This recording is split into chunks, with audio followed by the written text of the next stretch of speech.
It's almost a rule these days that wrestlers going from heel to face lose much of their bite. Modern day WWE has proven themselves painfully clueless when it comes to making the transition work. Villains tend to display a boldness, one that questions the status quo perpetuated by the front office, and which preaches to the choir of disgruntled fans. Once they turn face, this rebellious nature is lost and they become a badly drawn cartoon character that retains none of the qualities that made them interesting in the first place. Nowadays, when a wrestler becomes a good guy, he or she gets a complete makeover and attitude, almost becoming a different performer. Typically, their coolness is replaced by happy-go-lucky traits, pandering tendencies, and a mawkish sense of fair play.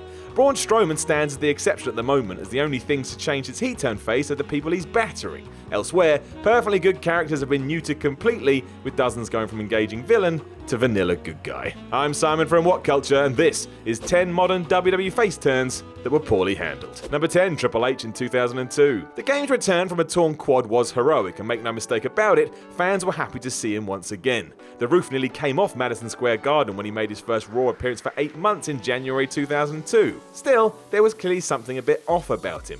Instead of being the sneering, manipulative technician, he was now a fully fledged, living, breathing He-Man that just pounded his opponents into dust. The best Triple H is the one that controls, not the one that fights the power, because that's hardly believable. His feud with Stephanie made for pretty self-indulgent TV, and it was hard to buy him as the top babyface because he just wasn't that likable. Crowds did cheer for him during this run, but it wasn't the same level as, say, an Austin or a Rock. As a result, the Game went back to being a bad guy much sooner than expected, turning heel just 6 months or so after his triumphant return. Number 9, Randy Orton in 2004. It took time for crowds to warm to young heel Orton, but he gradually won them over with great matches against Edge and Mick Foley in early 2004. His portrayal of an egotistical prick became well refined over time, and Orton was in his element as the bad boy, and fans dug that. In August 2004, however, not only did Orton topple Chris Benoit for the World Heavyweight title, but he solidified his face turn a week later by spitting in Triple H's face. Everything was being rushed way too quickly, and Orton lost his edge. There was no more evidence of this than when he jumped out of a cake to attack Triple H like generic babyface 127. Orton was booed out of the building at the 2005 Royal Rumble during a supposed grudge match with Trips, and he turned back heel around a month later. He would prove an effective babyface later in his career,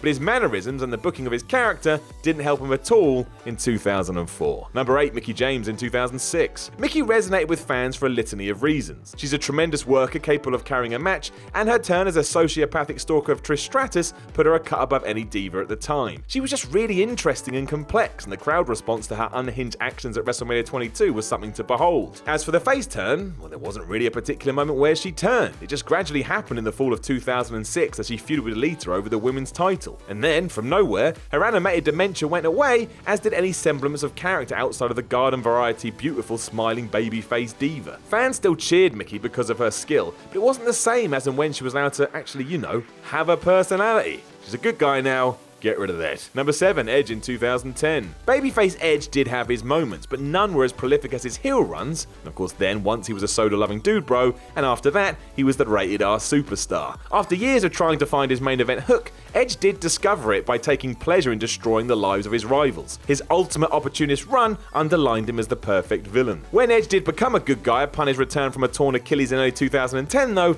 he was given a pretty horrible WrestleMania storyline in which he basically just taunt former partner Chris Jericho by shouting spear in his face. Straight away, the more realistic from-the-heart sadism that we'd seen from him before had gone away, and if he was an interesting character, he wasn't anymore. By the time he kidnapped Paul Bearer towards the end of the year, it just felt like 2001 Edge was imitating 1998 Stone Cold that was kind of written by Adam Sandler. Number 6, Sheamus in 2011. Even though he is underrated as an in-ring performer, Sheamus has struggled to be accepted in any of the roles he's played. His initial character of Celtic brawler that took pleasure in hurting people was fine, even if he'd soon be plagued by Triple H and John Cena, making him look like an amateur hour goon with transparent skin. His face turn was worse because now Sheamus was trying to be a comedian. He'd confront heels, smile like he'd been medicated, recite badly written jokes, and then bro-kick the poor sap sometimes without provocation. Basically, Sheamus was Bugs Bunny in a big wig. Instead of selling him on his willpower and his brawling skills, could have made him like a Game of Thrones character, and trying to make Sheamus the first Sheamus, he became the first casualty of WWE's impression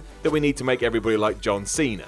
He didn't need to be John Cena, we had John Cena, and it ultimately hurt him. Number 5, CM Punk in 2011. Punk's explosive pipe bomb speech in June 2011 should have positioned him as the next Stone Cold, the anti-establishment hellraiser that hates the system and everything it stands for. He had it all going for him as well, especially after he won John Cena's WWE Championship on one heated night in Chicago, and then left the company holding the belt hostage, making all the suits squirm. Didn't take long before WWE cut the Stones off their hottest act, however, turned him into a character that mocked heels, demanded ice cream bars, and was way too happy to wear Triple H's suit jacket for a commentary appearance. Although to be fair, I really did enjoy that episode of Raw. And all of this was not even a month after Punk had put over 42-year-old Helmsley at Night of Champions. The straight-edge superstar did well enough with a 14-month reign as champion not long after, but instead of ushering in a new era, he was moulded into a generic babyface like so many before and after him. Number 4, The Miz in 2012. Was anyone actually clamouring for The Miz to turn face? While many heels have endearing qualities that make the turn easy,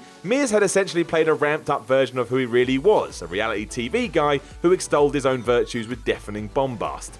It's not exactly a sympathetic character, and Miz was just fine in his role as an irritating villain that you want to hit in the mouth. He had found his niche. But yeah, he was turned good guy because reasons, and he was still getting under the skin of others, only this time he was trying to do it to heels. A forced endorsement from Ric Flair didn't take, and one of Miz's earlier attempts at co-opting the figure 4 ended disastrously. It took over a year, but eventually WWE did the right thing and made him a heel again. If you're going to freshen things up by altering someone's alignment, at least make sure the role has some depth. When it comes to The Miz, just keep him as a heel. Number 3, Alberto Del Rio in 2012. There wasn't much substance behind Del Rio's turn. Reportedly, McMahon wanted a strong Latin champion, and since Rey Mysterio battled injuries and Sin Cara was unproven, Del Rio was hastily pulled into this position. Weeks later, he toppled the Big Show in a last man standing match to win the World Heavyweight title. Once a villain that insulted fans for their lack of wealth or class, Del Rio was now fighting for the working man, and treating personal ring announcer Ricardo Rodriguez as his best buddy, as opposed to underlining him every week. There was no story catalyst for any of these changes, and the fans didn't appreciate it. They wanted some narrative. This is probably why they cheered uproariously when heel Dolph Ziggler cashed in his Money in the Bank briefcase the day after WrestleMania 29 to dethrone Del Rio. If you're gonna turn someone, give the fans a reason to buy into it. Number 2, Roman Reigns in 2014. Everything was going swimmingly for Reigns so long as the Shield was intact. Once Seth Rollins had severed that group, all three went their own way, and Reigns began heading down a path of no return. Though he went face in 2014, Roman's nadir came in early 2015 when not even The Rock could save him from being booed out the building at the Royal Rumble. Since then, the big dog has failed to become the babyface that WWE want, but he's still drawing the loudest boos in the company. And in many ways, this is entirely the company's fault.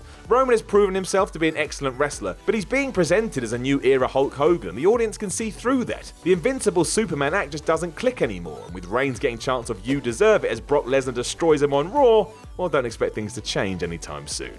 Number 1, Lana in 2015. While, as I say these words, fans are absolutely desperate for her husband Rusev to go face, Lana was the recipient of her own botched turn run in 2015. It came, of course, through that love triangle angle with Rusev, Lana, Summer Rae, and Dolph Ziggler. And if you do need reminding, WWE basically thought the best way to make her a good guy was to put her in an unbelievable relationship with Dolph Ziggler, and it bombed. Her split from Rusev did make her look like a strong, empowered woman without fear, but then WWE turned her into a love-stuck teenage girl who hopelessly clung on to Dolph as if he were her entire world. It was a disaster, and while eventually she would go back to Rusev's side, their credibility was shot to pieces. Given that Rusev Day should become the biggest thing in the world in 2018, and that Rusev and Lana are great together, let's hope that this year is far kinder to these two.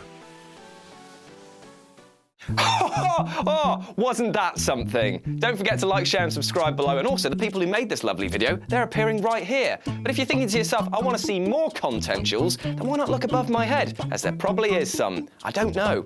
I can't see it. Until next time.